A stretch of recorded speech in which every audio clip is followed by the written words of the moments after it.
இங்க ஹீரோ காலேஜ்லாம் படிச்சு முடிச்சுட்டு ரொம்ப சோம்பேறியா வீட்ல படுத்து தூங்கிட்டு இருக்கான். அவங்க அம்மா ரொம்ப கஷ்டப்படுறாங்க. அவங்க தாய்மாமா கிட்ட சொன்னதுக்கப்புறம் அவர் அவனுக்காக ஒரு கடை வச்சு தராரு. அந்த கடையில மொபைல் சேல்ஸ் பண்றான். ரீசார்ஜ் எல்லாம் பண்ணி குடுத்துட்டு இருக்காங்க. அந்த கடைய ஹீரோவும் அவனோட ஃப்ரெண்டும் தான் சேர்ந்து பார்த்துக்கிறாங்க. அந்த கடைக்கு ஆப்போசிட்லயே ஒரு பஸ் ஸ்டாண்ட் இருக்கு. அந்த பஸ் ஸ்டாண்ட்ல அழகான ஒரு பொண்ண பார்க்குறான். அந்த பொண்ண பார்த்தோனே இவனுக்கு ரொம்ப பிடிச்சிருக்கு. அந்த பொண்ணு இவன் கடைக்கு வந்து அப்பப்போ ரீசார்ஜும் பண்ணிட்டு போறா.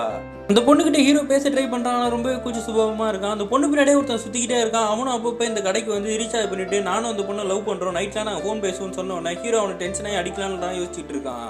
ஹீரோ தான் கடைக்கு தேவையான பொருள்லாம் வாங்குறதுக்கு தமிழ்நாட்டுக்கு வரான். அங்க ஒரு சயின்டிஸ்ட்டை மீட் பண்றான். அவங்க 2 பேரும் உட்காந்து சரக்கு அடிக்கிறாங்க. அப்ப அந்த சயின்டிஸ்ட்டுக்கு ஹீரோ ரொம்ப பிடிச்சு போயிருது. அவர் இவனுக்கு ஒரு கிஃப்ட் கொடுக்குறாரு.